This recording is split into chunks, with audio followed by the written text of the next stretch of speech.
I don't know, some kind of rug. Some little wine back there, I think. Isn't that kind of a carafe of wine or something? Most certainly. I think I got it right then.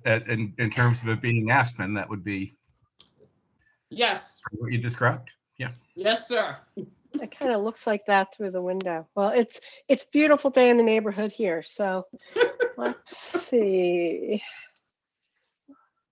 My computer, it says, Where are you, time Ron? on it. I'm in my boring study. I don't have a good background. Okay.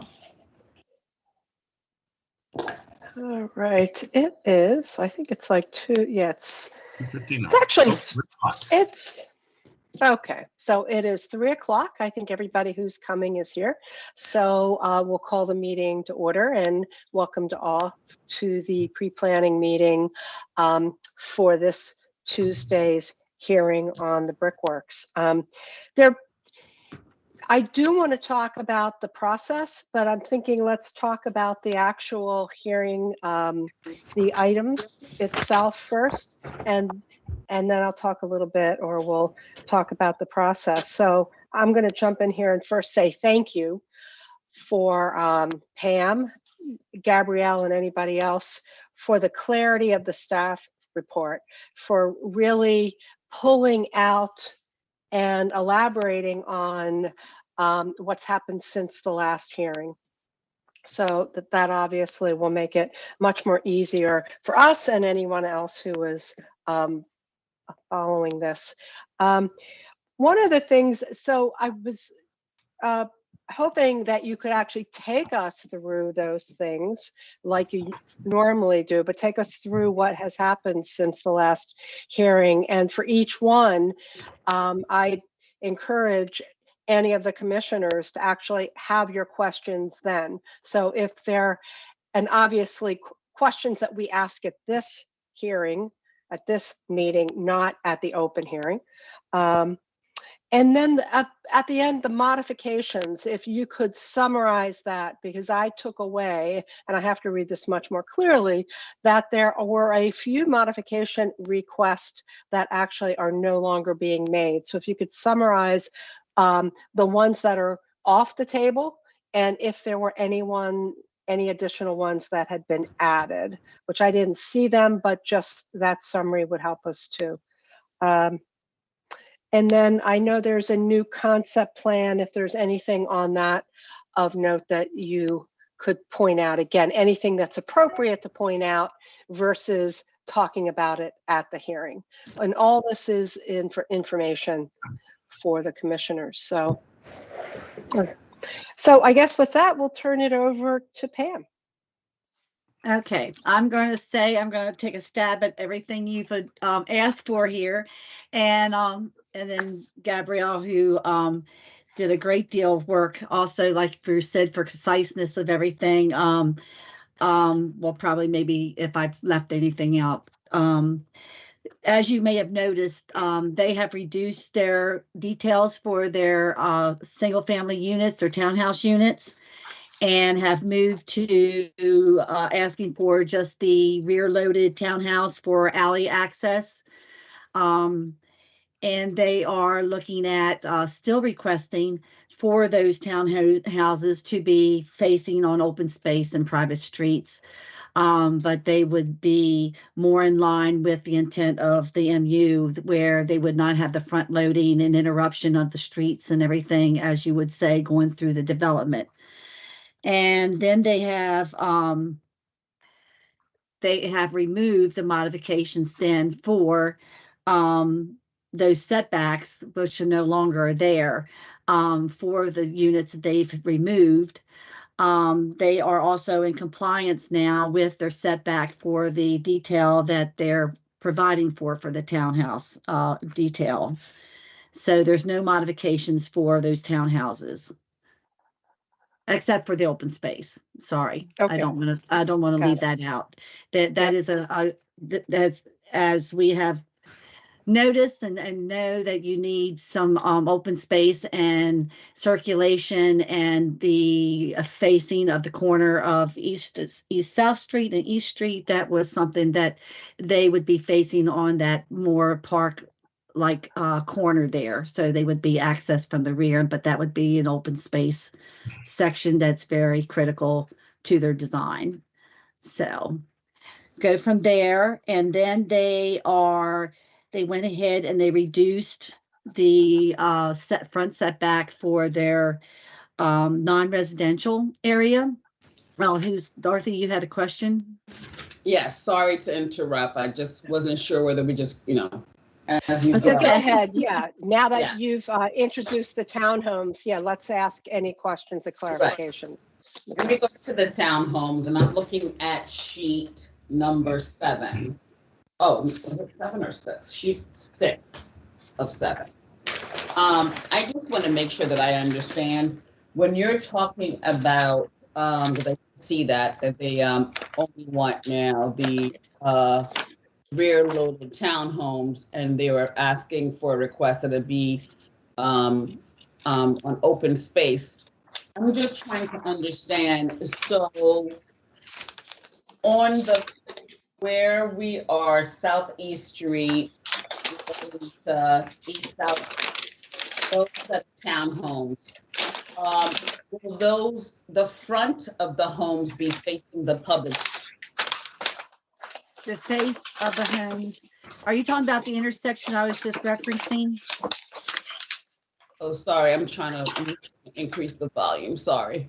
I'm looking. South and East Street, right? Yes, Southeast Street and East South Street, yes, East and Yes. South. So That corner. yeah, the corner, that entire corner, what I'm trying to understand is the front of the townhomes will be facing the street, and on that is like, I guess, lawn or open space. Is that what you're saying?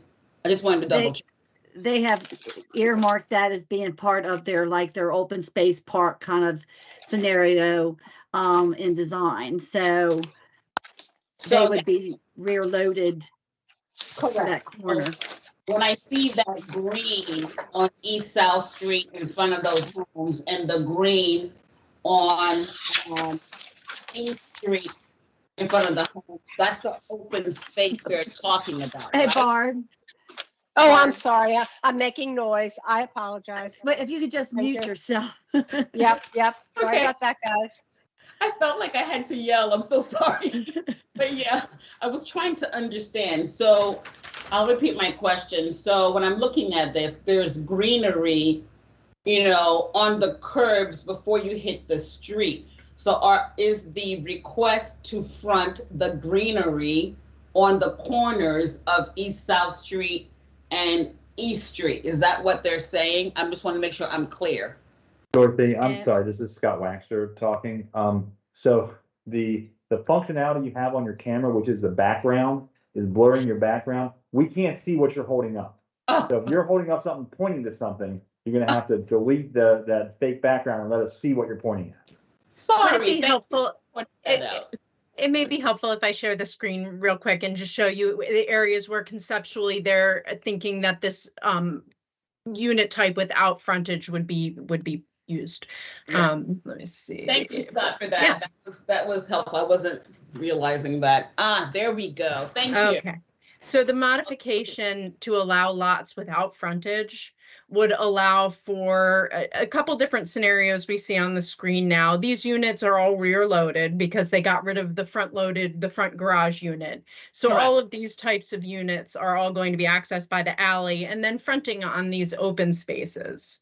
Right. Or at the corner, there's some sort of civic open space element contemplated here on the concept plan. So that modification would enable these types of designs to occur. This lot of, these lots down here where the little hand is, Right. would be fronting on like an open space HOA parcel versus actually having direct frontage up on the right of way.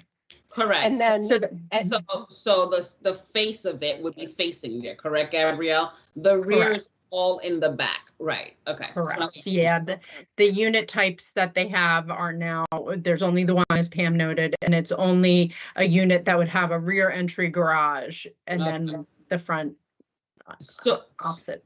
right, so without the modification, it would have to front the street, correct? Exactly, exactly. Right.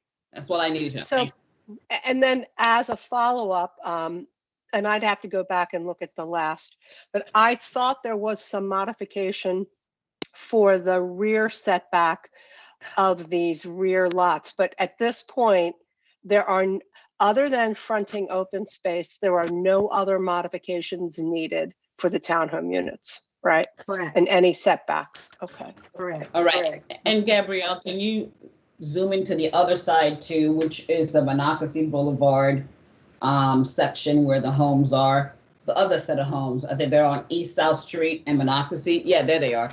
So again, same thing. The modification would be to front along the greenery here. So that would be the front of the townhomes, and the back would be, you'd be coming off the alleyways to your house, the rear, coming into the home.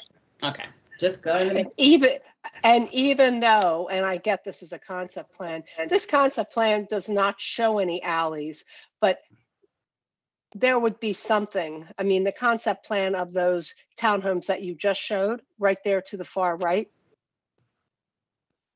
those would not have front garages, or would those front the greenery?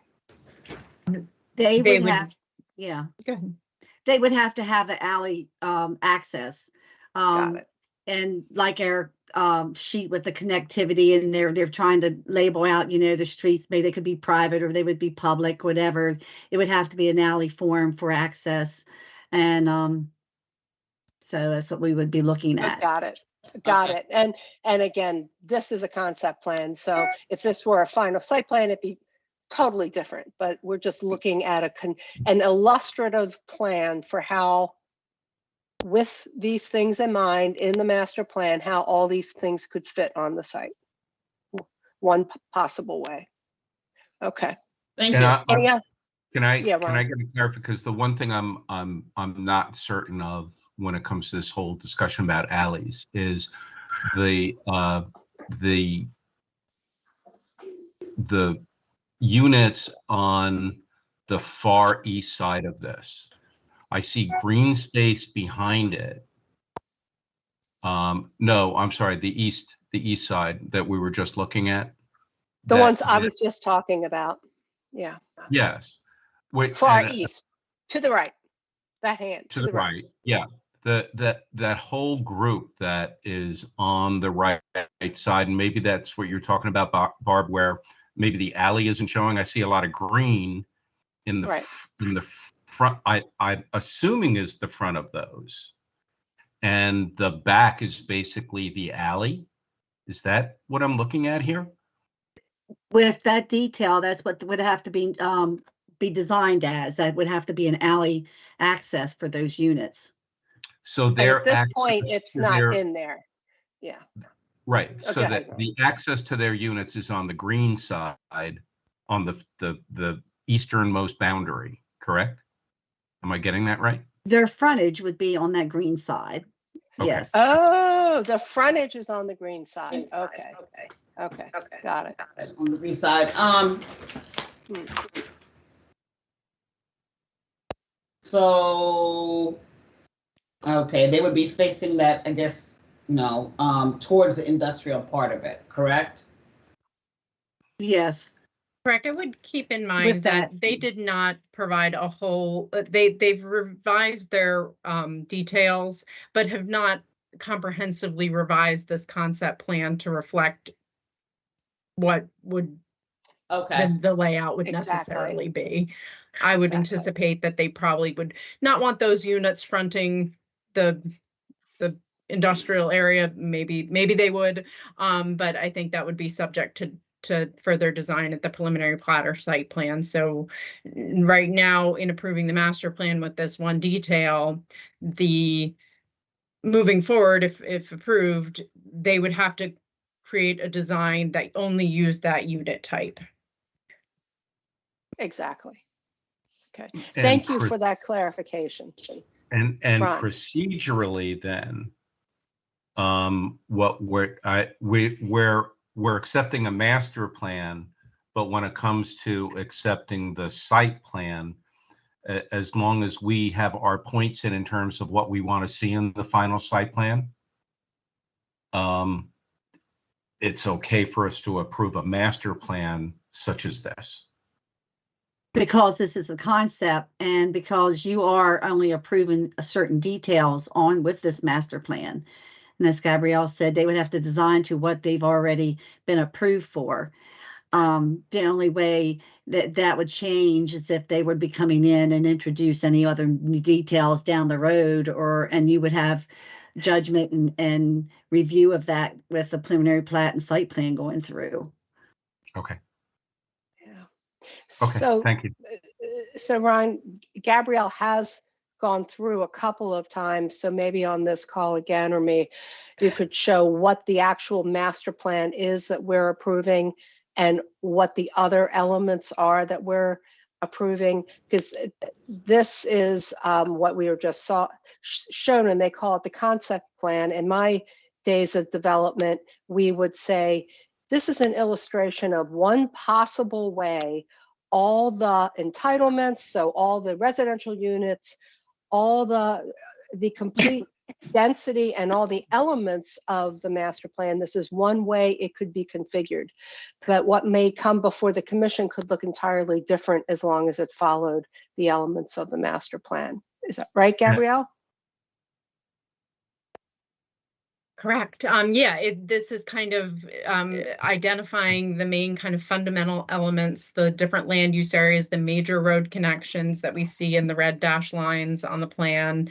They have their kind of major access points, and then the details that we are talking about, like for the townhouse and the multifamily, you're approving those types of lot patterns for on the lot itself, and then it's kind of plug and play, right? Then we start to get in the preliminary plat and we go, okay, here are these, I'm sorry, in the street details, here are these street details, here are these lot details, here's this basic land use designation, and then plugging all of these pieces in together is a function of the preliminary plat and site plan stage. You know, there are things like when they start actually figuring out stormwater design, and that's maybe driving some of the road locations, and everything starts working together to get laid out, is a function of the preliminary plat and site planning process. But here you're looking at basic land use, the street sections that we talk about needing modifications, the lot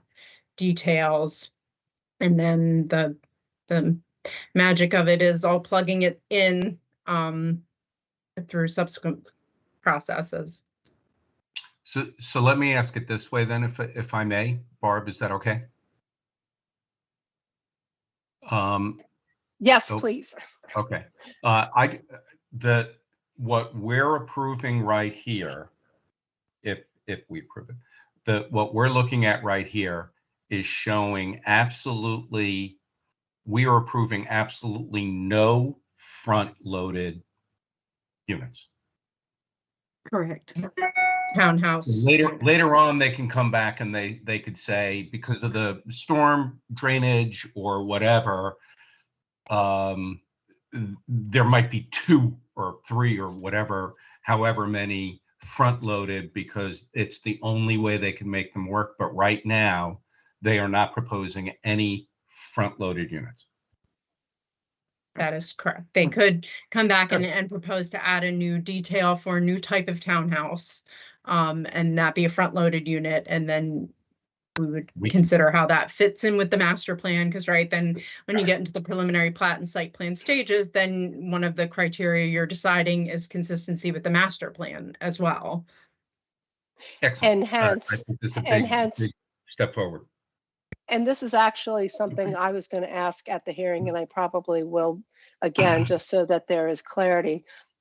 Hence, modifications that may not have been brought forward and or approved at the master plan level could in fact be approved at subsequent stages. Or requested. Yes. Or, well, requested and approved, or whatever. Requested's a better word, so yes, right? Correct? That is correct. There's nothing that would preclude that. But once again, then you're still, this master plan is still setting the stage, because then in order to approve those additional modifications or additional details, you still have to harken back to the principles that were adopted in the master plan and find those things consistent with this overall plan. And I just want to point out, I think it's interesting that Gabrielle is getting continuously more hatch patterned as the meeting goes along. As the sun sets. But I'm trying to look at the legend for what that means with the hatch pattern.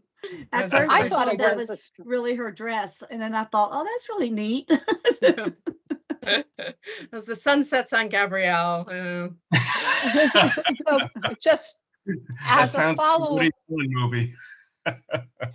as a follow-up question, if there are any modifications that have been requested yet denied at the master plan level, can they come back and request them again at subsequent levels? That's an interesting question. I don't think there's anything that would preclude them. I think it would be a challenge if the Planning Commission didn't find a modification to be consistent with the criteria for modifications, the comp plan, the compensating design, all of those things we talk about in the report, and then approve the master plan without that modification. I think it would be very hard to make a good argument for it at that point, but I don't think it would be precluded. Okay, I was just curious as a follow-up question to what Ron asked. Okay. That was a great question. Thank you. All right, are we ready for the next subject? Pam, take it away, Pam. All right, well, you got the next one where the two modifications for the separation distances, they remain the same. And they're your modifications for the distance between for the access point on East South Street and the access point on Southeast Street there before the circle. And that they're still asking for, and you have those exhibits. Well, I'm wrong about the one access point. It's after the circle. And that's for the right end for the commercial area.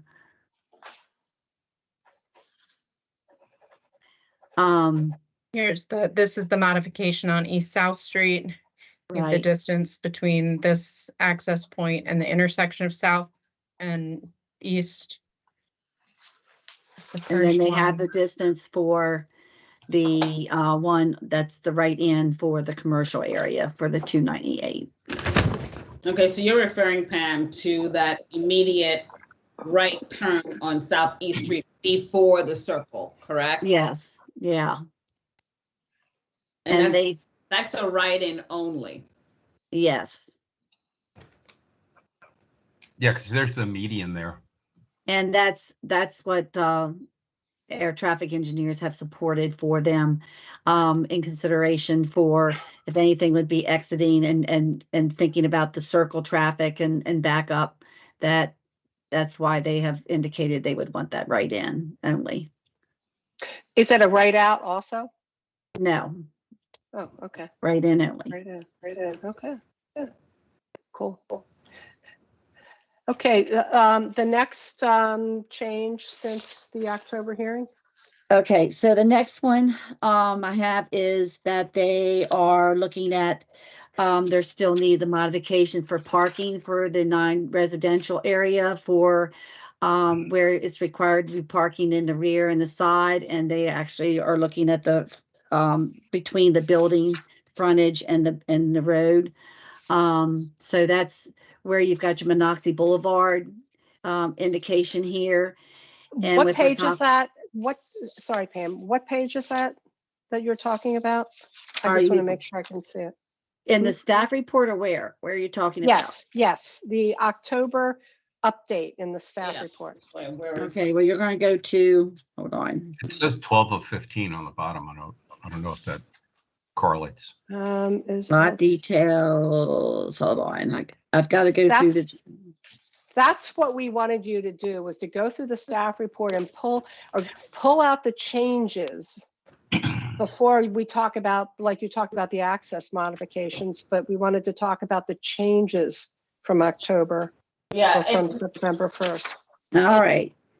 it's not in the big, The total. big square. It's not the big total of 7. It's in the smaller handouts. That's where it is. Hold What do you on mean? here. 'Cause now I have it. The parking modification for the non-residential is on page 16. Got it. Yep. Okay. And that's what you're talking 16 about into now, Pam? 17 and 18. Okay. Yeah, I'm sorry there. I was going through with the modifications themselves and just listening for you what was actually being changed instead of walking through the staff report part of it. Okay. So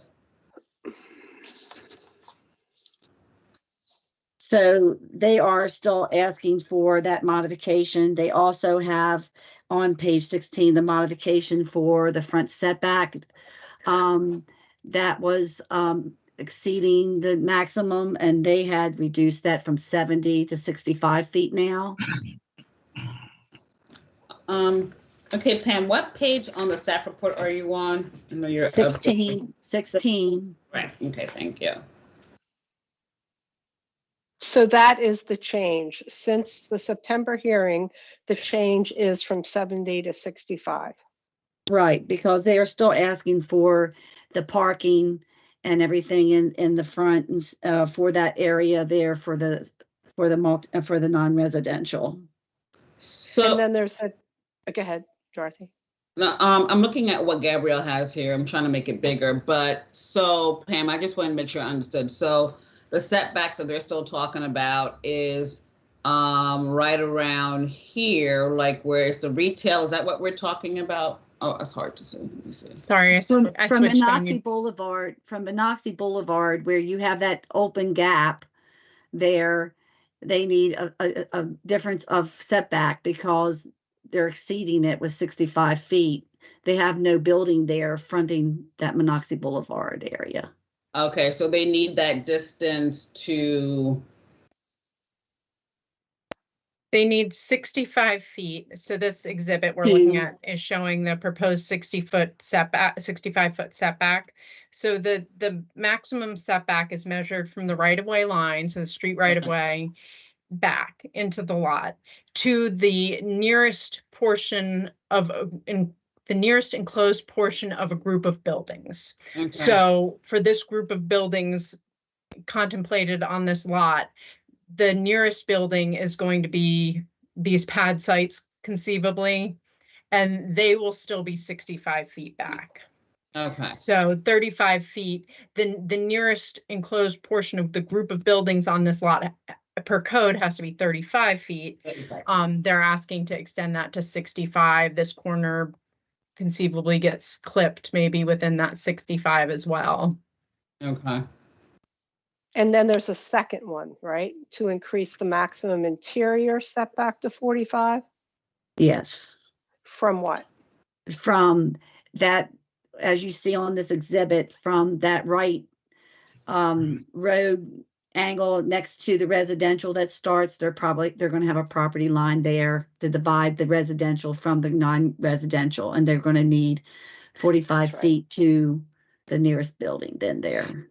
And the code is 25 feet or 15? It is Just 25. 25. 25. Okay. 25 to 45. Okay.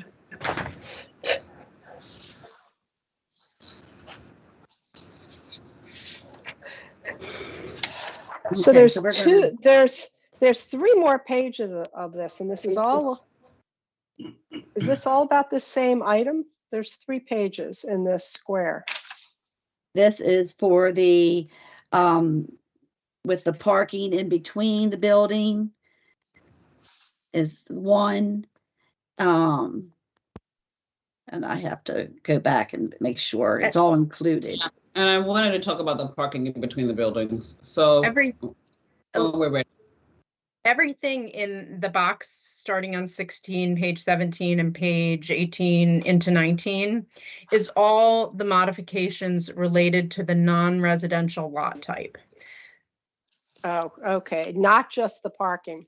It's non-residential lot type modifications. So in order to achieve the non-residential lot type that they are requesting, these are the modifications, and those are the modifications to the maximum street setback, maximum interior setback, the modification to allow parking in between the buildings and a right-of-way, and then the modification to building orientation, which is almost kind of like three little modifications within one, because there are three criteria of building orientation that the lot type would not.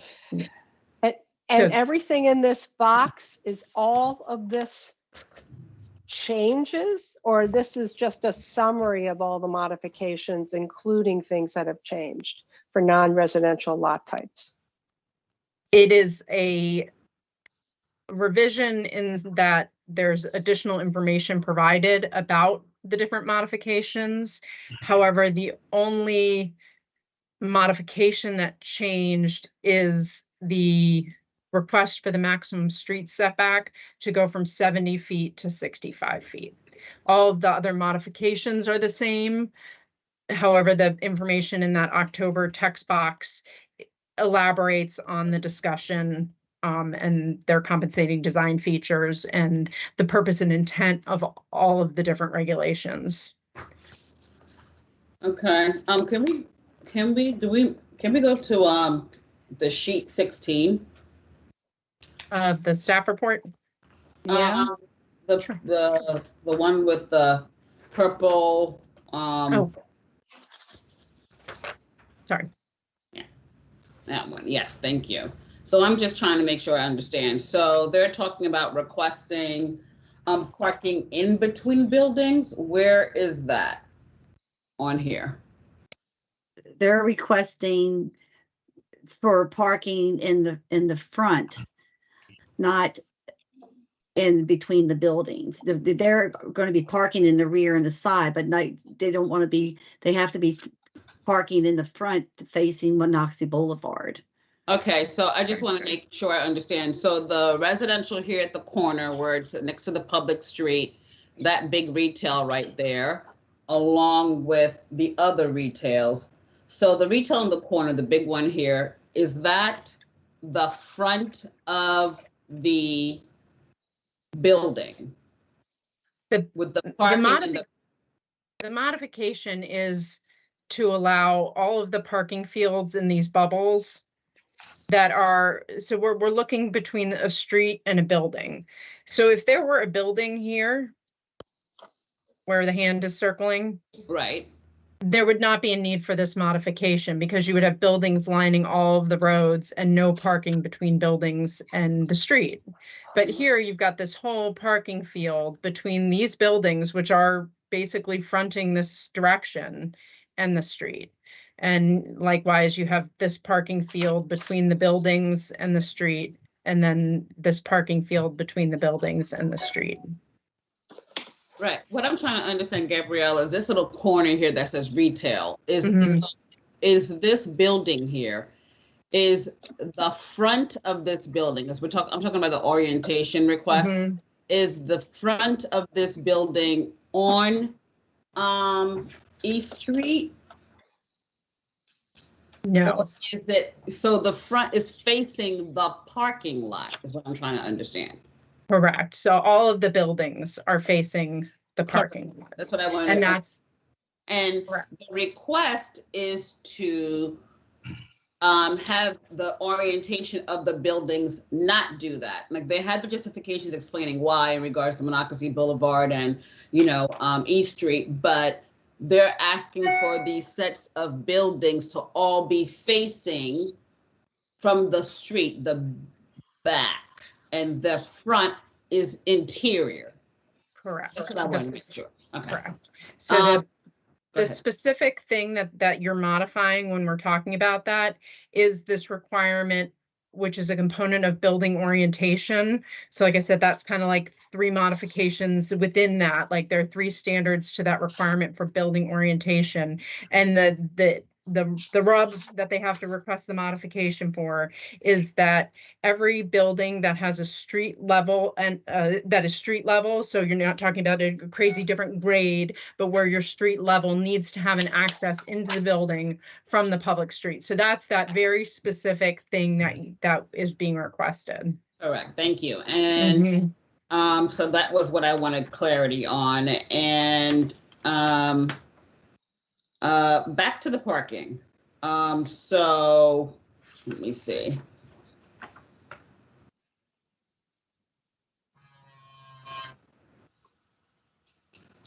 Okay, so they have here modification C. It says that parking be located between the buildings in the neighborhood commercial area and Monocacy Boulevard, and between the multi-family buildings and the new comprehensive plan. So they're asking for parking in between the buildings of the commercial area and the multi-family. So where is that? That's like right here. I'm looking at it. In between.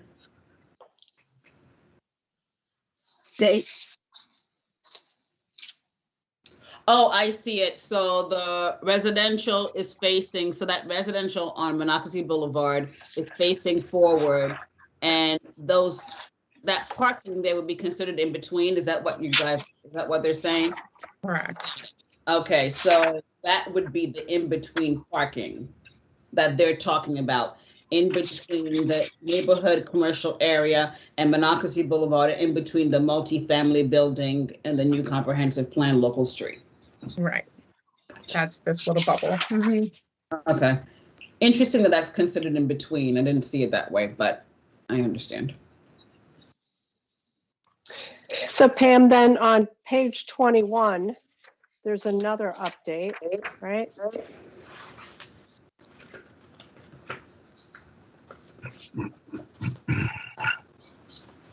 This was actually something that they provided you with an illustrative for the park on the east side of Southeast Street.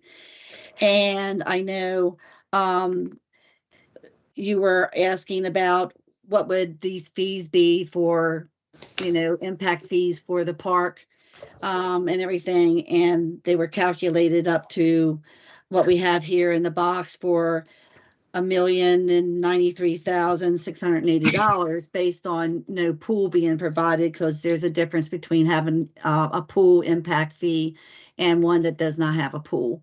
So we provided you with the greatest, but basically they're moving for, trying to, show you that this is not maybe just passive area, that it can be designed as something. But this is, again, illustrative. This is what we've been just showing you here. Okay, so to say back to you, I'm hearing this update on Parkland is a new illustrative plan and the information about the impact fees. Right, right. Any questions on that one? None on that. Thank you. Okay. Well, actually, because I'm not sure if it fits in here, but I know some of the comments that we've seen, and even letters to the editor, they're talking about access to this park. Is that an appropriate time to talk about that, or should we only be talking about through modifications? I assume you could discuss it. I mean, of how this is going to be handled. I know that was something that Parks and Rec said that they would like to see, to make sure there is a safe access to crossing the street or whatever. But also too, knowing that we have a shared use path that's going to go down East Street and across And then of course you've had access from the other side of the people there, but not from this development itself, but going from Harmon Park into the expansion. So, and they've talked about if there would be some kind of crossing, maybe something in comparison to, let me think, Mill Island, not Mill Island, oh gosh, what's the name of it over there? Monoxy Center, Mill Road or whatever, Mill Pond Road, where they're crossing through these, the islands to, they have a dog park across the street and so forth. So they've got paths. So I'm thinking they probably would design something that would be more of a safety thing to cross the circle or wherever they would find a break, because we've talked about there is going to be a break between the median at one point there along Southeast Street. So this was something that would maybe come forward at the preliminary plat stage for the road designs. Yeah, and I guess my question is then, because it seems to me that a more apt comparison would be right up the street where there's that pedestrian crossing at Carroll Creek. Right, where they have the light there to go across. And right there. all you have to do is think about hitting that button, and it turns that light red, and people can cross. Right, So right. It's really well designed. Is that something and that also, we talk about? Oh, I'm sorry.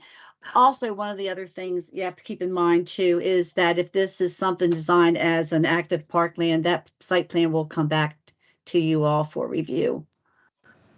Okay, so that's not something that we talk about today in terms of the pedestrian crosswalk, or do we say that that's something that we want to include in this master plan? Or I don't think you could get a design even with the engineering for review for that at this stage, and not knowing for sure, what actually is going to, be planned for that park maybe. But I guess what I'm asking is that just that we want to make sure that if we're approving this, that whatever solution there is, there's going to be a solution to that crosswalk problem. So what I hear Ron saying is, as a condition approval, we could consider including that there is a crosswalk patterned after the one at East and Linear Park. Yes. I think at the master plan stage, and I think this is a good conversation to have substantively, I think the planning commission should engage in this conversation, ask the applicant what their thoughts are, when we're in the public hearing setting. Procedurally, Perfect. what we want to focus on is that at this point, the planning commission really isn't even approving the acceptance of the dedication of the parkland. We're approving a land use plan, and part of the important land uses that we look at with master plans is parkland. Not until we get to the preliminary plat stage and they start actually designing the land areas, and then as Pam mentioned, the site plan, is the planning commission actually accepting that dedication. So I think conditioning the master plan's approval on a presumption that you've approved the dedication would not be sound at this point. Like, I don't think that would make sense, because we all want to keep the flexibility to move forward to accept the appropriate dedication at that time when we know exactly how much land area is it. Are they going to propose to put forest conservation in it? How much forest conservation are they going to put into it? How does that affect the active space? Like that, we want to all reserve our rights to have that discussion with the amount of information we need at that time. Unfortunately, we do have to talk a lot about parkland at the master plan stage because it is a key land use component, but the actual acceptance of dedication, the design of parkland is a next step down the road. Does that include open spaces as well, Gabrielle? Are you tying that all into the parkland, like in terms of talking about it when it's the final site plan stage or preliminary? The open space on the project, it's, on the project itself, because they're proposing an offsite dedication, those open space parcels would be designed as part of the preliminary plat and site plan stage. Right now, what we're looking at with the land use plan is this concept of, okay, you have to meet residential and non-residential, you have to have so much open space. How is that going to play out generally? And then, when we get into looking at preliminary plats and site plans, then we're talking about the connectivity of all those little open spaces to the adjoining uses and their relationship with one another, is really that next step. Okay. Right, and I still have a question after Ron is done. I'm done. Okay. My question is, since this came up, the shared path. Can I see where that is? Like, where is the shared path? I know I saw it. I saw the words shared path on the East Street between Monocacy and Southeast Street. But I'm just trying to see. If you have the plan? I want to see where exactly that is. Yeah, it's going to be along Southeast Street, between those two streets, as you just mentioned, Monocacy Boulevard and East South Street. So my question is that the sidewalk, or is there something else that we're talking about? That was going to be, the shared use path is going to serve dual function, I believe. Look at East Street there. You have on one side, you have a shared use path instead of the sidewalk, and the other side, you have a sidewalk. And does it say which side, east or west of the street it's on? Yeah, up above, it says east side of East Street. Got it. Thanks. Okay, so Pam, I'm not following. Where exactly, like, can you repeat what you were saying? I'm sorry. The detail that Gabrielle has there on the screen right now is for Southeast Street. And on the right side, as you're looking at it, you've got, that's the east side, and you got down below, you got a 10-foot shared use path. You can see the little people standing there. Yeah, I do. And then on the other side, you have your regular 5-foot sidewalk. So the shared use path is going to be on the east side of East Street. Okay, so where the people are is the actual, now it's bigger, yeah. Sorry. Actual, that really helps. Is that where the actual people walk, and where that tree is the actual sidewalk itself? No, the tree is a grass tree panel for the planting. Okay. Okay, I see the shared youth path.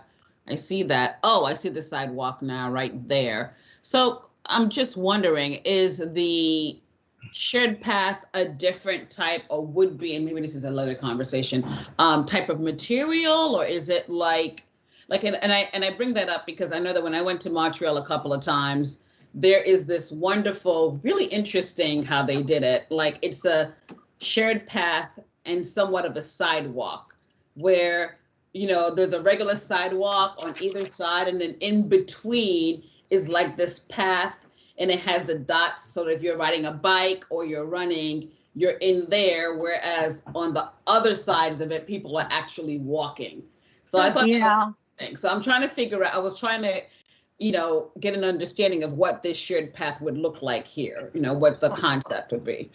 Well, Dorothy, we have, I'm pretty sure, a standard detail for our shared use path, and what you've seen through our park systems and everything. Mm-hmm. And it's one and the same. It's, as I have also traveled overseas to see different things and what other countries do. And the one that I'm more familiar with is Germany, where they have actually so much space for your pedestrians that they do have a sidewalk and they do have a bicycle lane, and neither should the two mix, because you get scolded if you walk into their bike lane. But we don't have that luxury in some of our areas and stuff, and the denseness and so forth. So the shared use path is for, both, unless we engineering would decide that, hey, we can take 4 feet out for pedestrians and allow 6 feet for bicycles or something, that's what our detail would be. It's a pavement. It's a macadam, I believe. It's a like a pavement. blacktop as opposed to a concrete 10-foot Okay. wide. The other location where we're gonna have shared use path is on Monocacy Boulevard on the project side. The detail for that is detail L. So on one side of Monocacy, you know, you have the whole stormwater pond and there's no sidewalk. That would stay the way it is, and that's what's reflected on this left-hand side. So the south side of Monocacy. On the north side of Monocacy Boulevard, on the project side, you're also going to have the 10-foot shared use path, and that's being continued all the way to South and Patrick.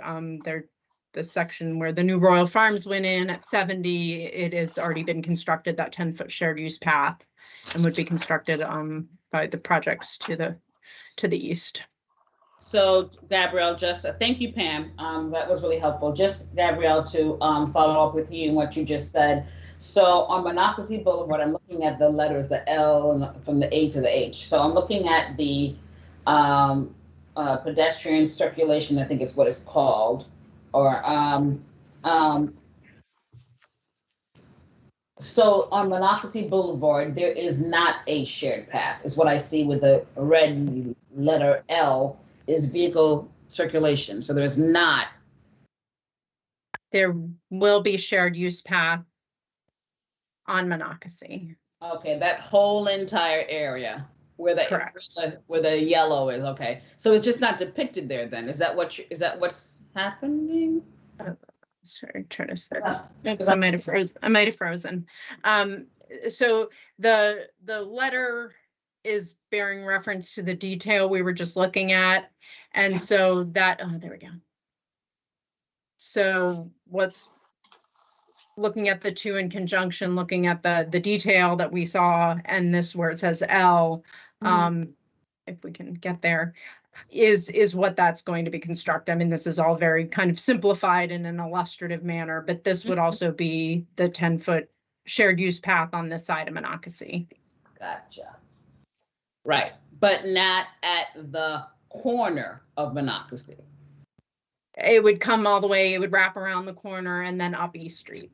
Can you show me, Gabrielle? It would wrap around where? I'm just trying to see where the arrow is. So along, get the little hand, along Monocacy Boulevard, there'd be 10-foot shared use path. And then it would go across at the intersection where they meet. You would continue, so you could be on your bike and hang a right up East Street and stay on that shared use path. So you'd have kind of a continuous system of shared use path from Monocacy up east. Right, where that non-residential building is, that corner, is that area also a shared path? Correct. Okay. Right, you have it kind of go all the way around the corner and then pick up, so. Okay, and is there any around those other two areas, the Sager Park that leads to the Sager Park, or is it Sager or the other park that I saw? There's two other parks somewhere.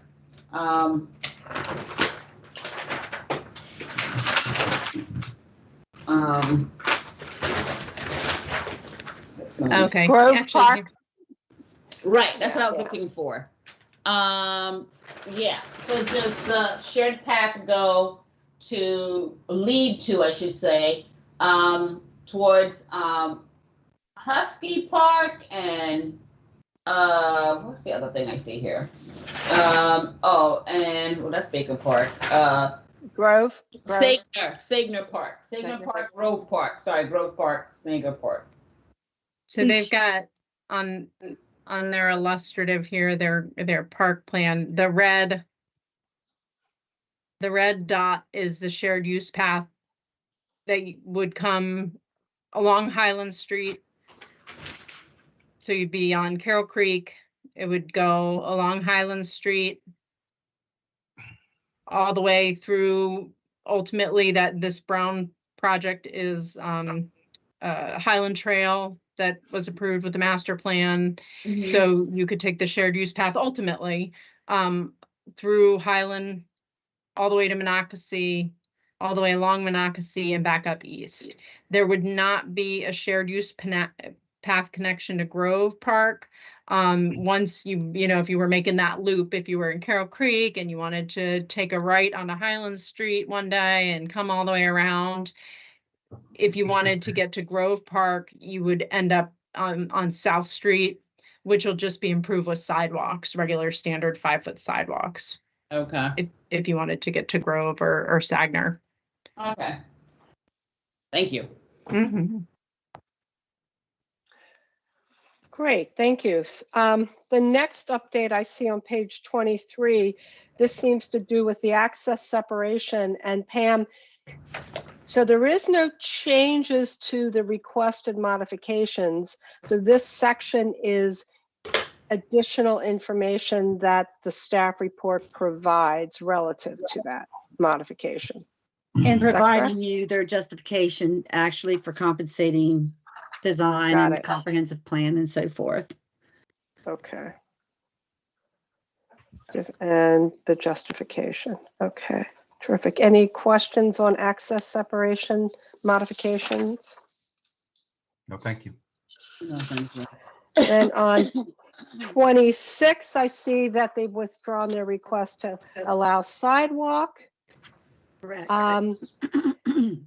But this doesn't just include that. So can you kind of summarize what this box and update includes? It's going down through, excuse me, what you've got listed as either public streets or private streets. And their justification for the public streets, as they've been looking at reduction of, lanes and everything.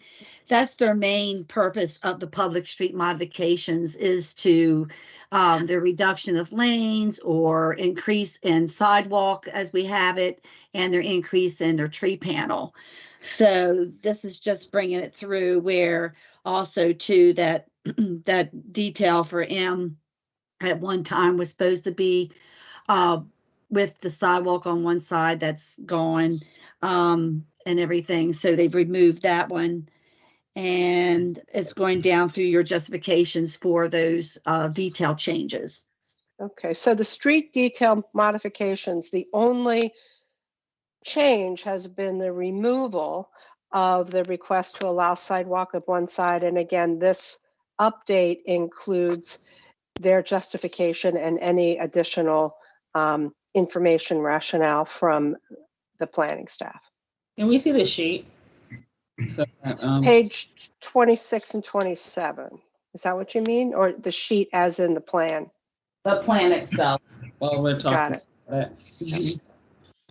Oh, that would be sheet 3, I think, isn't it, Gabrielle, or something like that? Oh, yeah, it says here on sheet 3. Yep. Correct. Hopefully sharing the right screen now has the details.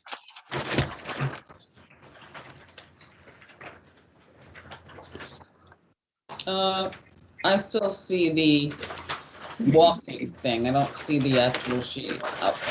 Let me try again.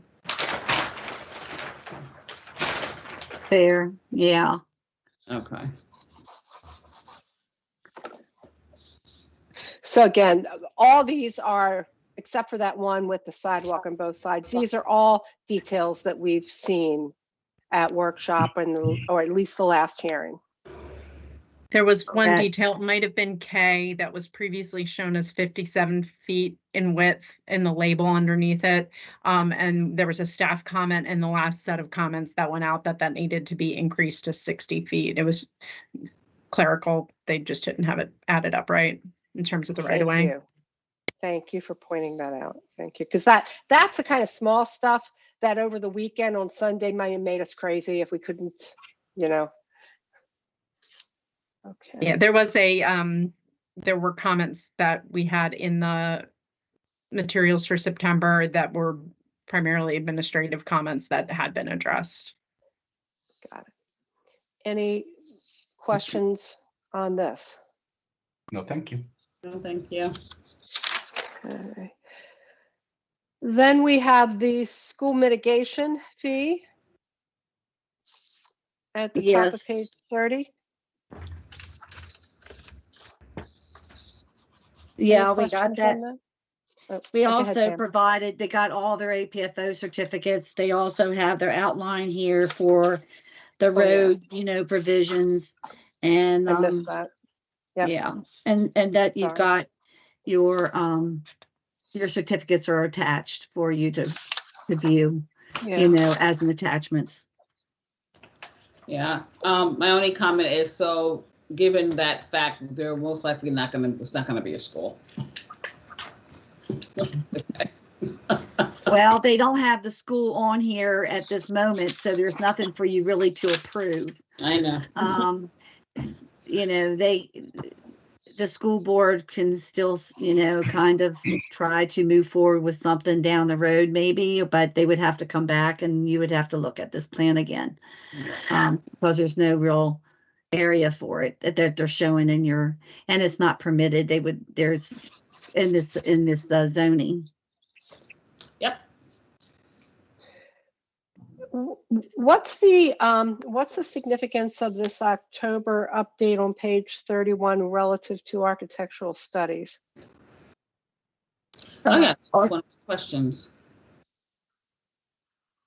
Because we were getting lots of comments, I believe, on people outside, you know, the public knowing that there's artifacts possibly in this area and they have to do their archaeological assessment before they would move forward to a site plan stage. It's not something that you can approve a master plan at this point without the archaeological study being completed. This is just information. And also too, that it's out there knowing that, you know, that their timing of maybe if they're doing contaminant removal and archaeological, the sequence and stuff. And we don't have any knowledge of what procedures the experts will move forward with, you know, but there will be a process between the two that they would have to answer to. Okay, so Pam, what I think I hear you saying is that, you know, so right here it says 17 architectural sites. Right. Within that, okay, so at this point in time, they did an assessment, but further, I guess research, digging, whatever, would accompany the site cleanup, and that all of that would be around the preliminary and final site plan between those two times, between if the master plan is approved and the time that they come forth with a site plan. Site plan, correct. Okay. Yeah. Just wanted to make sure. That's one of my questions. So, yeah, so Pam, I think as we went from you going through modifications and then us asking to go through the updates, we skipped over, if you wouldn't mind, if we can go back to 12 through 15. I want to make sure we understand those. So the one on 12 is what has been added relative to the plaza outdoor seating?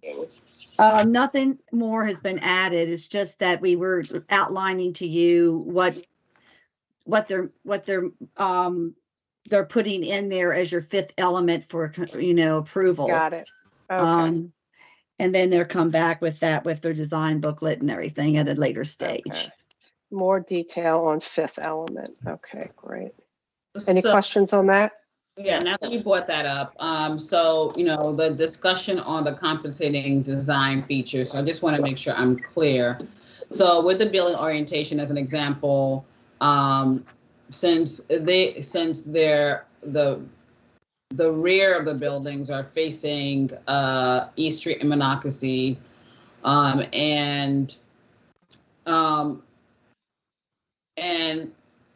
the lack of a walk-in entrance on any of those. So the compensating design feature is what would be used to kind of say, hey, you know, we're not able to do this. We'd like to request modification for this. And by the way, here's a compensating design feature to also, I don't know, sweeten the pot, if that's what you want to call it.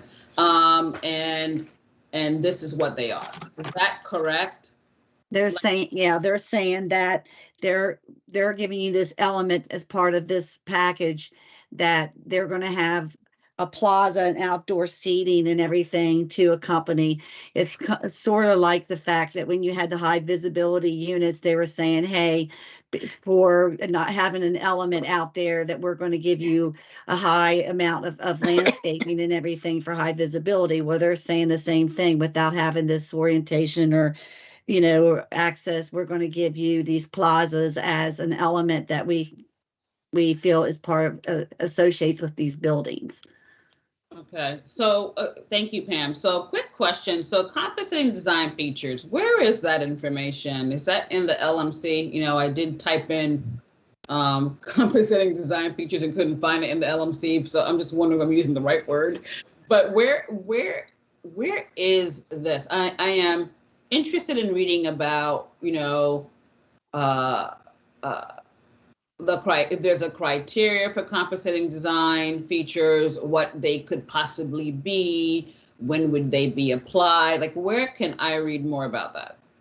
We don't have a list there for you to reference as compensating design features. We have the list of elements that we say these are things that you should answer to and how many of them. But the compensating design features is something that the applicant would propose. And then you would make your decision on if you felt that was relevant in what they're giving you, such as when some of them put in their water tables for the single family homes or the brick or stone. That's different than what, you know, you have. These are things you would weigh as, do you feel this element is something that is considered part of a building element for design, you know, because the design elements are all listed in section 604 for these. Right. So What I hear, what I think I hear you saying is there is nothing in, and correct me, Gabrielle or Pam, if I'm wrong. So what I think I hear is there's nothing in the LMC that speaks to, you know, this is a definition of a compensating design features. This is when it is used in a master plan or a site plan. Like, that's what I'm looking for. I hear you about the list. You know, we wouldn't have a list because, you know, it would probably be from project to project, so they couldn't be a real list. But what I'm wondering is, does the LMC, you know, or a city code, there's a city code, maybe something different, that speaks to what a compensating design feature is, when it is applied, and how it's applied? Like, this is just my overall question. Yeah, because it is part of your criteria for the features. I was trying to find that language, but I don't have it right in front of me. In the new modified section 417, so we've done a text amendment to the mixed use standards. We talked about that several months ago. Section 417A7 now clearly outlines what the criteria are when considering modifications in redeveloped scenarios. And one of those is compensating design features. So in cumulative impact, what the commission is considering when they look at a modification is this request contrary to the purpose and intent of the code? What is the purpose and intent? And that's what we've tried to outline very clearly. This is what this regulation is supposed to do. Is that modification contrary to that? How does it implement the comprehensive plan? And then that third one is, are they providing compensating design or architectural features to speak to that modification? So are they, you know, very simplistically, they can't provide a 10-foot wide landscape buffer, but they're going to provide a 6-foot landscape buffer and put in a 6-foot tall board-on-board fence. You know, that's helping to compensate for the request. So there's not, the term is not like branded as a thing, like there's not this is a compensating design feature. It's more a level of discretion that the planning commission's given to be like, yes, in exchange for this thing, they're providing this other thing. And in conjunction with the other criteria, this is worthy of granting modification. Gotcha. If that helps. It's also in section 309 M or N when we're specifically talking about modifications with site plans. Okay. So yeah, okay, gotcha. So the compensating design feature is not a thing in the LMC, but it Yeah, is. not, Yes, it's not yeah. a thing, but it is utilized to say, hey, I need a modification, and as a way to request this modification. I am willing to do these features to compensate for not being able to fully comply with the code, basically. Okay. Bingo. And in my head, I thought it was a thing, but okay. Yeah, Well- no, it's not like a here's the compensating design feature section. Right. But you did give us the relevant text citing, which is Yes. really what I heard Dorothy was also looking for. Yeah, So, 417, So I that's think helpful. A and 309, correct? Something like that. A-7, 417A-7, Dorothy. Thank you. Boy, you guys are good. And that was a great question, because so let me posit a design feature based on the fact, and I know one of the public comments that we heard it had to do with the Wegmans shopping center, and that the back end of the Wegmans shopping center is see when you're on 26, and I don't know how to pronounce Rosin's Way or whatever Allison's Way. that goes into that, but we see the back end of the building. That's unattractive. One of the renderings that they showed had kind of a interesting, almost like display window element on the back side of these buildings. So if you're on Monocacy Boulevard and you're passing this and you make a right onto East Street, that you see some other architectural elements. It's not the front end of the building, but it's kind of an interesting display thing that at least that was in their rendering. And I think I read something like that too, that there's some art or something that would be along that sides of the building, I think is what I read. And that was a compensating design feature, I thought maybe. It sounds based on the definition that I'm hearing. Yeah, without getting too much into the substance, on pages 18 into 19, one of the compensating design features that they are offering is this concept of four-sided architecture. And in order to define a vocabulary for what that means, so that everybody's speaking the same language, they've pulled out A through F as what they mean by four-sided architecture. So, take a look at those closely. They're saying that those 5 A through F, how many letters that is, that's what they would commit to as part of this compensating design feature of four-sided architecture. So look at those closely to see if those speak to the things I think, Ron, you're talking about, that there are things that make me feel like this is a front of the building versus there are things that make me feel like a back of the building, and what are those, and do those things that they've proposed do that? Good. Okay. Okay, great. Page 13, townhouse detail. I know you've gone through this. So can you summarize the modifications? Is it just that one modification that has been taken out? In reading through this, it looks like they may have taken out more than one modification. They may be requesting more than one. They may, what I mean, have deleted their request for more than one. Can you summarize that? They deleted their setback modifications for the townhouses, and the one detail that they have provided still, they have complied with the rear setback. And so when they have deleted these details for the townhouses, they've deleted many of those modifications that were needed, like parking between the front and the street, because they're not doing the front loaded towns now. They're not modifying their rear elevations, and so forth. So yeah. So by saying many, are you prepared to specifically say what modifications they have deleted, and then specifically what modifications are left for the town? Yes, we can do that. Yes.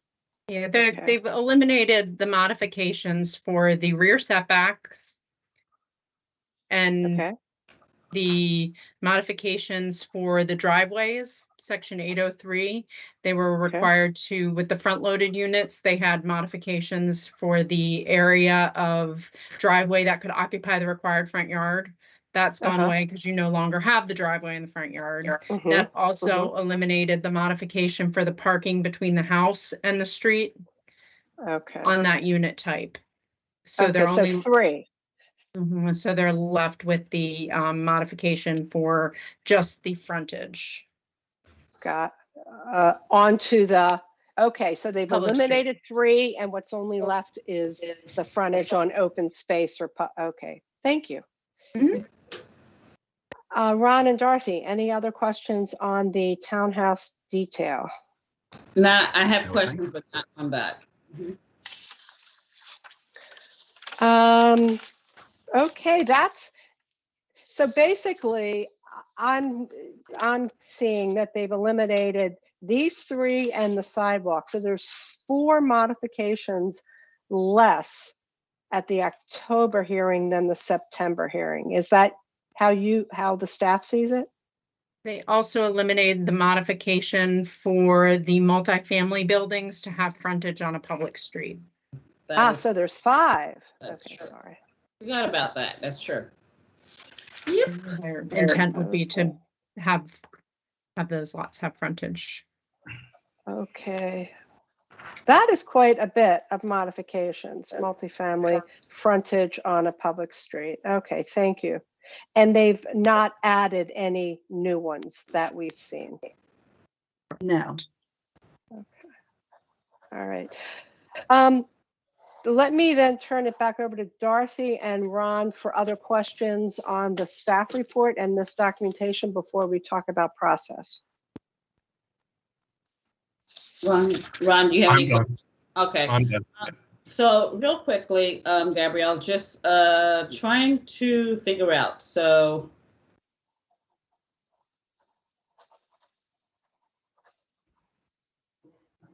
MPDUs, what's happening with that? Did the mayor and board ever get that ironed out, discussed, passed, or are we still in the same place we were when we had that Carroll Creek overlay discussion?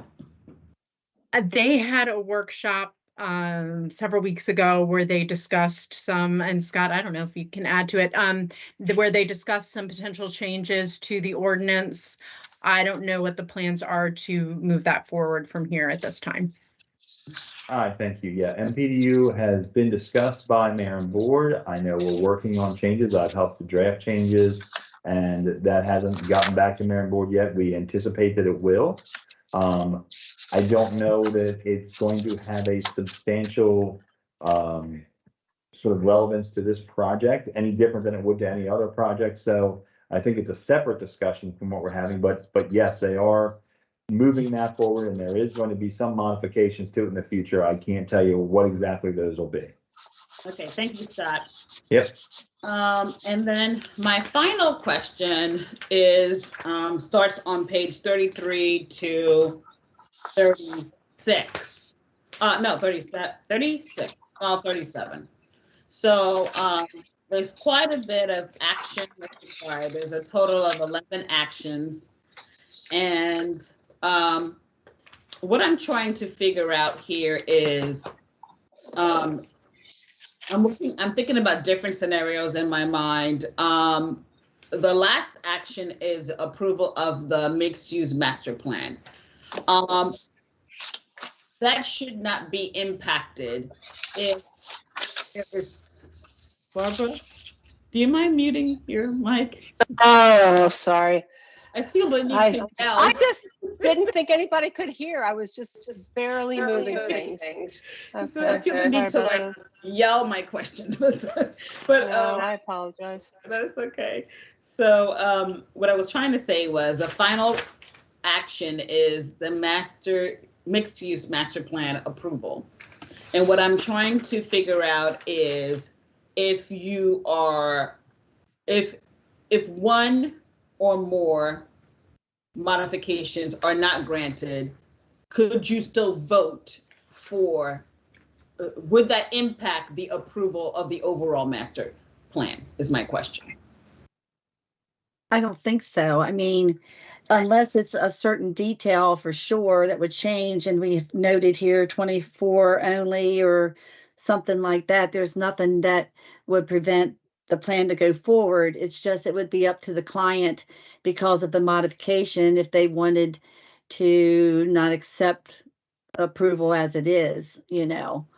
And you may have to adjust if you wanted to recommend approval of the plan, but say, pick an easy one, the modification to have townhouse lots with no frontage. If the planning commission just didn't want to approve that, didn't find it to be consistent with the code, it was contrary to the purpose intent, you'd have to make findings similar to what we've made, but in the inverse. If you found that it was not worthy of a modification, then it may result in an update to a condition of approval. So you would have to say, add a condition of approval that the townhouse detail be revised to not reference open space. So it may affect the terms of the conditions of the approval, and we want to be able to articulate those pretty clearly so we know what we needed to see on the plan. Gotcha. All right, thank you. That was it.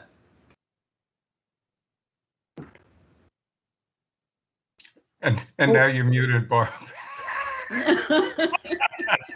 I know. I'm dyslexic today. Okay, so wanted to do two quick things as far as process.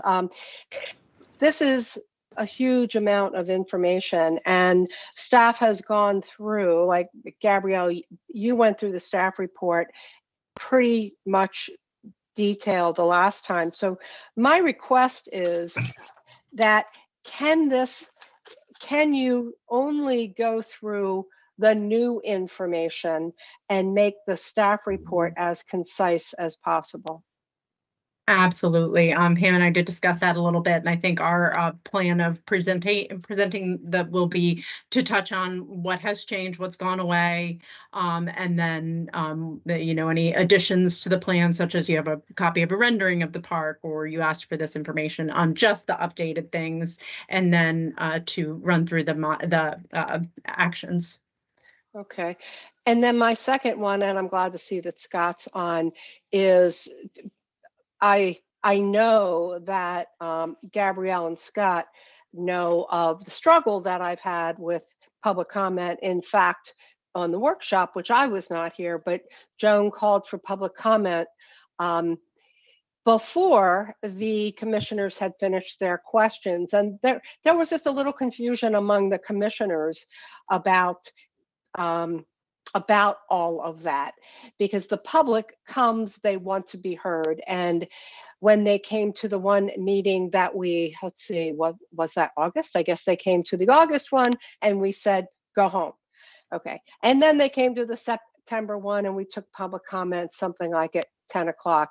That did produce quite a bit of feedback. So it was my request that I thought, well, why can't we take once we announce this item, and so the hearing is open for this Brickworks master plan, take public comment at the beginning, at the beginning of the hearing, for anyone who does not want to sit through the whole hearing, just wants to have their statement heard now. Invite any of those people to stay for the whole hearing, encourage them to stay, as in they are going to hear more information, possibly new information that could even revise their comments, and then also take the public comment as planned after the applicant's presentation. So Scott and I did have a little discussion on that, but I'd love to hear Scott's comment on that and have all the commissioners and everyone else who is listening to this. So Scott, could you make your comments here in this public forum? Yeah, sure. I apologize to you. I think that's a terrible idea. I mean, just in short, and we talked about that. I really want you to be consistent with the way we've done these cases in the past. And while I certainly empathize with someone who is there to make public comment and just wants to have their statement, if someone really chooses to do that, they could always submit it in writing. But what I am concerned about is that we are doing something that somehow provides a benefit to one side of this argument, whether that would be for or against the case, to the detriment of the other side. Again, for or against, or the applicant. And so my biggest concern is always that doesn't matter to me what decision you make, right? I want you to make a decision that I'll be able to defend if there's an appeal. And what I don't like is to have some sort of baseless appeal that, hey, you took this public comment out of order and you prejudiced me, applicant, or you prejudiced me by making me do my comment first without letting me hear this. And I wanted to make my public comment before or after this other person, or I wanted to do this. And it just, to me, it's there's no guarantee that it's a problem. It's just, it's inconsistent with the way we've done it. We've had lots of controversial cases, both here and at HTC. And for the 99% of the time, we are always in the right. And we always do it the right way. And you guys do a really good job of making your motions and saying the right things. And I am just concerned that if we start to modify our process because some person in the public wants to make a comment at a different time than we otherwise would normally allow, that's not the best way. That's not consistent. It's not the way we've done it. And I'm very much a traditionalist. Stick with the plan, stay with the plan, don't modify the plan. That's not to say that at times we do have to modify the plan. We did it the other night when we allowed for the Deaf Access Center to go earlier in the night because that accommodated a lot of people at the same hearing, but we still took the case in that order once we called it. So I'm not a complete curmudgeon in the heck with these public comment people. That's not what I'm trying to say. What I'm trying to say is we're having a special hearing just for this case. So my preference would be that we stick with the order that we have established, that we don't modify that and create some end around that somebody can make a complaint about, our process and say that we did it unfairly. And I can't imagine what they would say, but I would encourage you to stay the course. Let Gabrielle and the staff make their comment, let the applicant make his comment, and then everybody can either not make their comment, they can say based upon the comments that I've heard, it's just, to me, more consistent and appropriate. That's my soapbox speech. Ron had his hand up first, and then Dorothy. I couldn't agree with Scott more. I think that specifically one of the comments that we got in written form dealt with something, and I think they made, first of all, I just think the sequence that we have things that we've done things in before makes sense in terms of even though this one person said that the people who are speaking are reasonable,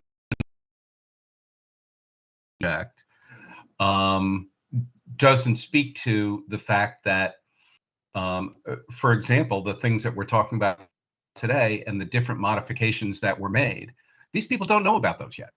They might be paying attention today, and they may or they may not, and that they're gonna come up and they're going to make statements on things that just aren't true anymore. That's number one, and a lot of times, not that it matters.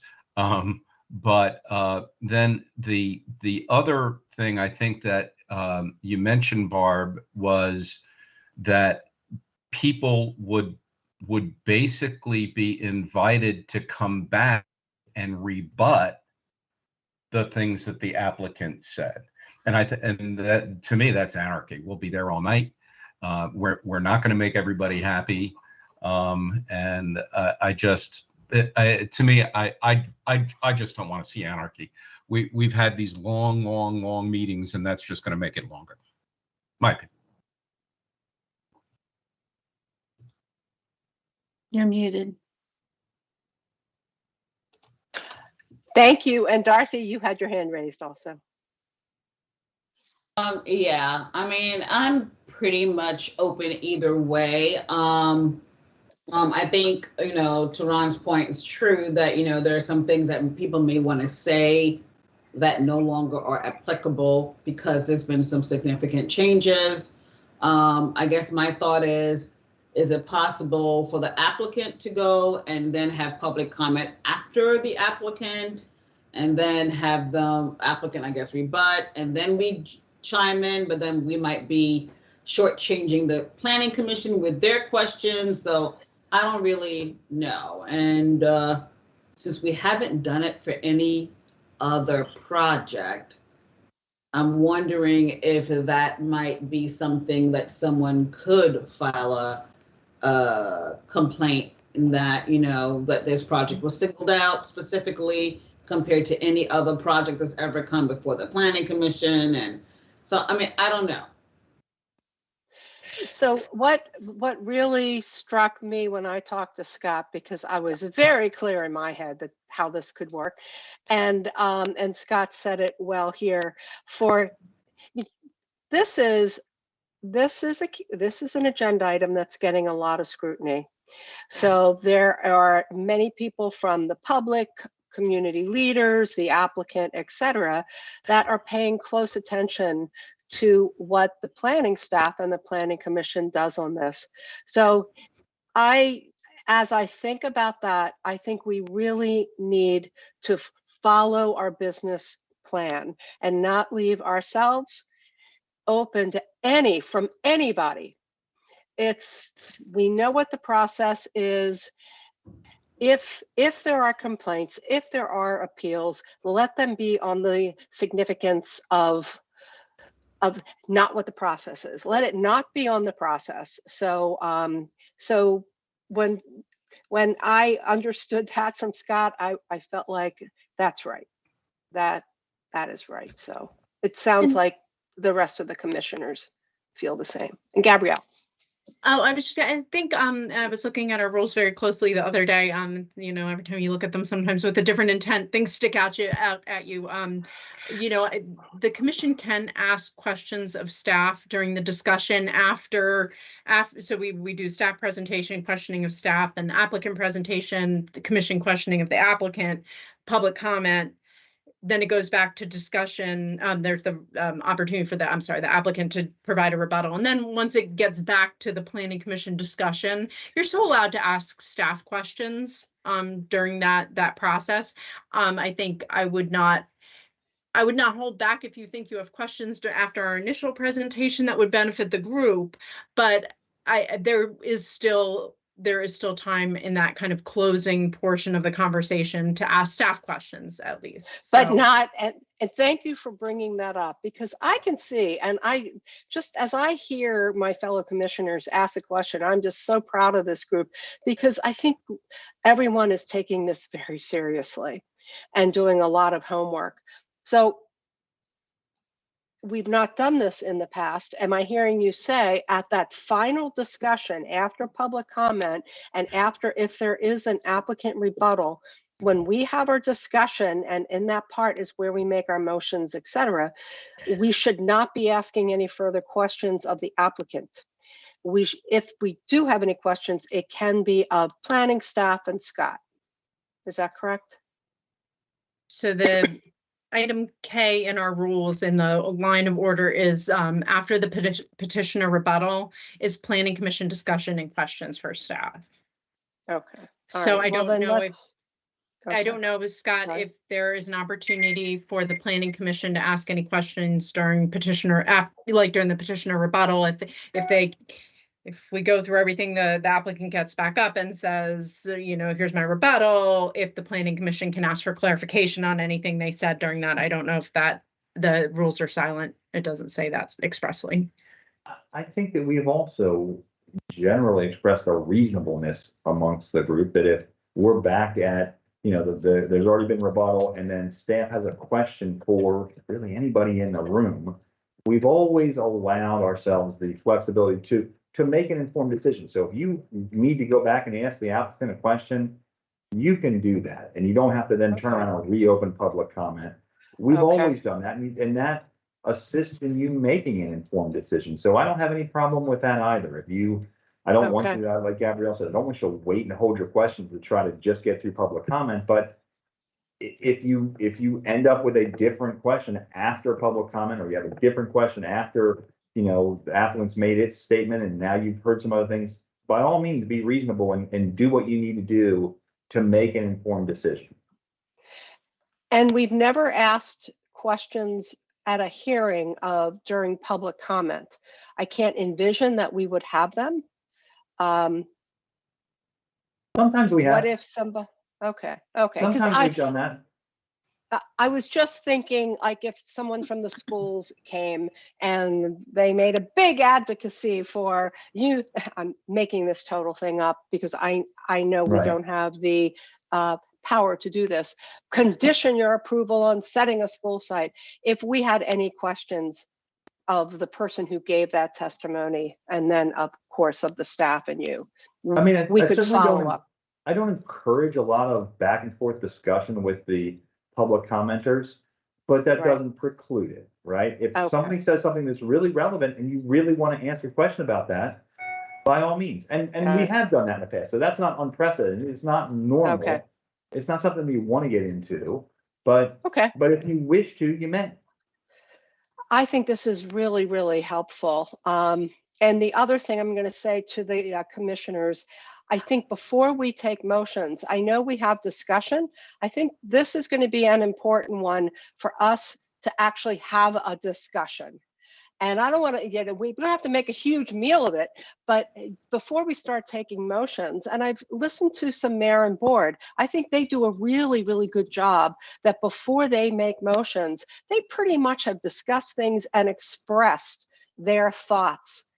And I know it would help me, and I think it would help all the commissioners to have understood where all our fellow commissioners, what we're all thinking, and to have conversations so there's no big surprises during the motions. So that would be my request. I'm not going to make that in the public forum, but I make it to the two of you. Yeah, and I would say, just as an example, I think the conversation that Alderman McShane and myself had regarding Winpenny was exactly what you're talking about. I don't know if you had a chance to look at that. I have not listened to the hearing yet, so I look forward to that. Yeah, it was. I think it's a good example of what interaction you're speaking about right now. Okay, great. Anything else? My only comment is to thank Pam and to thank Gabrielle for that wonderful layout presentation of the staff report. I thought it was great, easy to read and follow. I also I think it's from the applicant, the matrix that has the modifications and then the what the standard says and then what they're requesting.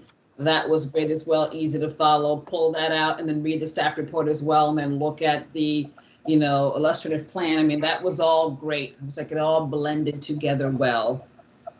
Felt like I was in my happy place. Thank you, and exactly. All right. Well, we'll see you first Monday for the workshop, Tuesday for this. So the meeting is adjourned. Have a great weekend. Enjoy, everybody. Thank you. Bye. Bye-bye.